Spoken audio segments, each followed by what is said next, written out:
Welcome back. This is Arise News. You're watching the morning show with me, Biola Labi.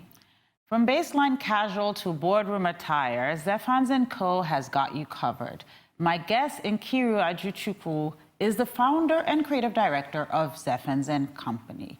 Her love for fashion and the need to put the West African fashion industry on the global map, combined with the need to create an avenue for affordable fashion, drove her into the industry.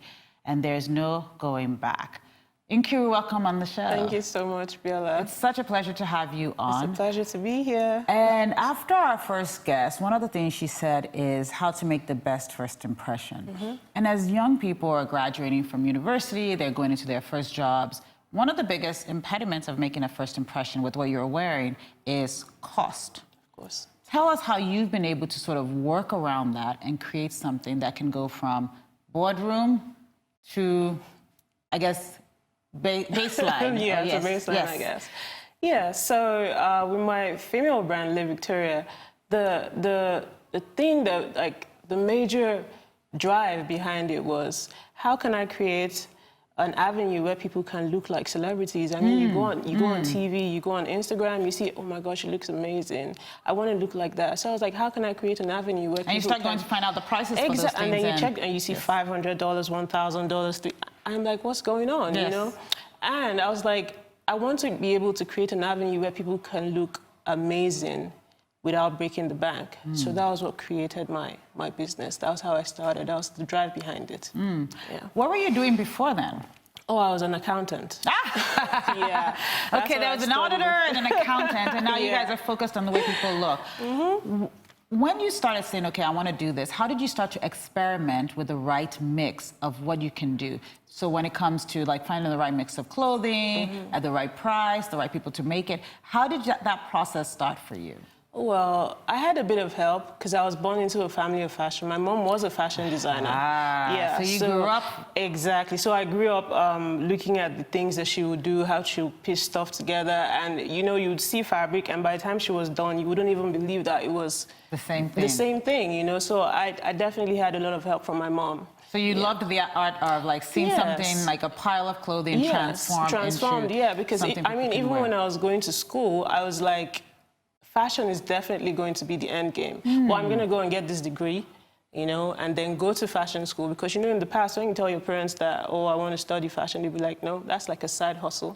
Go to school, get your degree first, and then whatever you decide to do, you can go ahead. So, yeah. So if you didn't have your parents, would you have gone to fashion school right away? Definitely. I would have gone straight to fashion. Because I knew, about the time I was 11 or 12, I already knew that this is ad stairs, sewing up stuff for my dolls, sewing up stuff for my cousins, you know. So I definitely knew that that's what I was going to go into eventually.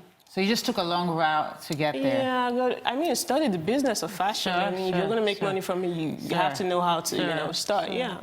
So tell us about you've told us about the women's line, and then tell us now about the male's line. Like, what do you do for men, and when did you start doing that? Okay, actually, the male line isn't up and running yet. It's just something that we have just started experimenting with, because you have a lot of guys saying, oh, you make this much affordable fashion for women. We need something too. So I was like, okay, let me just see. So I did like a test run. I did a few shirts and I put it out, and then people were like, oh, this was really good. So I decided that, okay, I want to do this full time as well. Yeah. Okay. So where do you sell? How do you sell? Where do you find the stuff?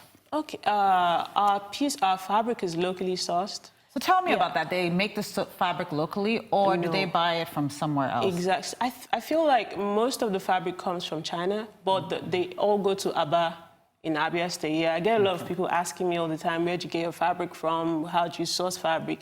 Aba is the cheapest place to buy fabric. So if you're trying to do affordable fashion, just go to Abia State. Go to Aba. It's a very big fabric market. So I don't understand. So, so the stuff comes from China. Yeah, they ship them in containers. Then leaves Lagos first. No. I think there's a port in Port Harcourt. So it comes into the Port Harcourt and then the traders go all the way to Port Harcourt. And then it goes to Abia. To Aba, and they are so surprisingly cheap. Really? I mean, that's the only way we can sell clothes this cheap. Yes, know? that's why.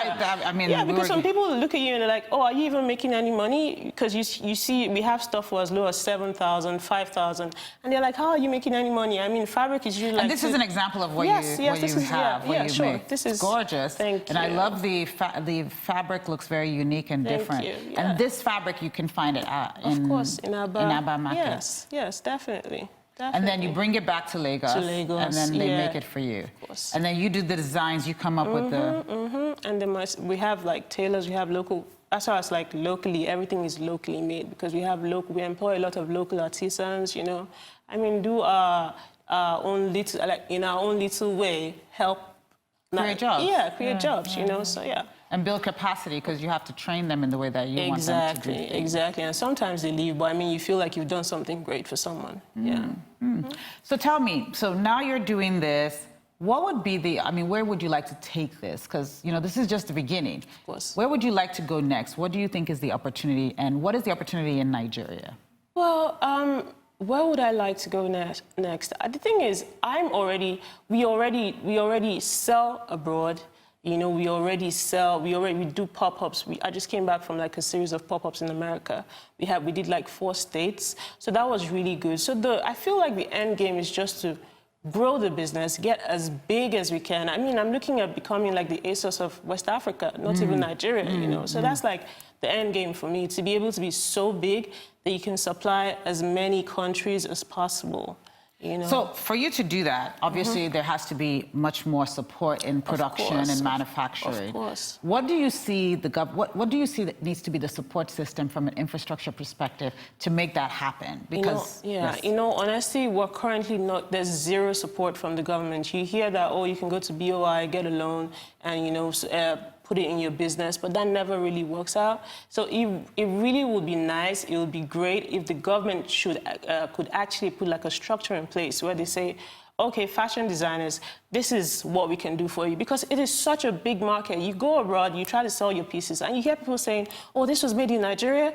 Oh, I don't believe that this could actually come out from Nigeria because of the news that we hear. I mean, if there was a way the government could actually help fashion designers to achieve this, you know, I mean, it's gonna look good on Nigeria as well. So let's start with let's just sort of take like one thing. So one of the things that makes global fashion so much cheaper is the way it's manufactured. So there's a company, there's usually like a factory where all they do is zippers. They don't do anything else but they do zippers. Some people, that's all they do is do the buttonholes for you.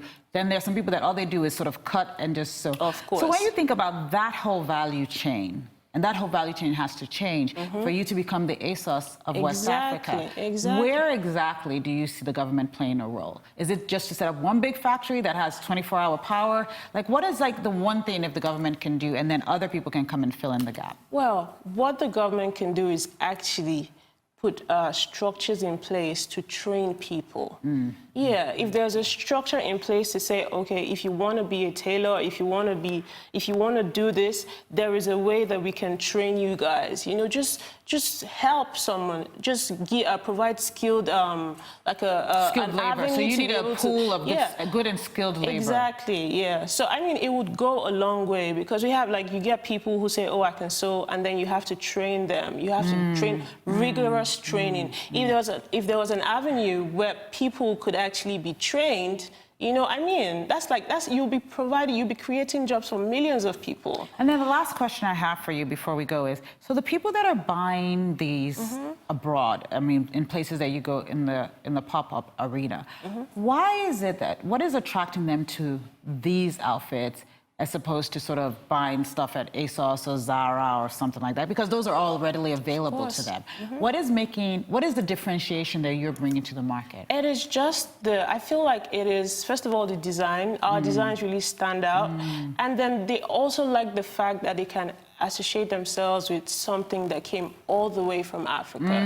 Because when they see you, they're like, oh my goodness, this came from Africa? And you're like, yes, it came from Nigeria. They cannot believe it. They're like, what we hear on the news is completely different. Because what we're seeing now is that you use a lot of Ankara print and you use a lot. So those things are creating a uniqueness for your thing. Because it differentiates from Zara. Exactly. You wouldn't see Ankara on ASOS. You wouldn't see Ankara on Zara. But I mean, if you can get Stella McCartney made Ankara and she was selling for $1,600 a pop, you know, and then you're like, oh my goodness, you have the same thing for way less.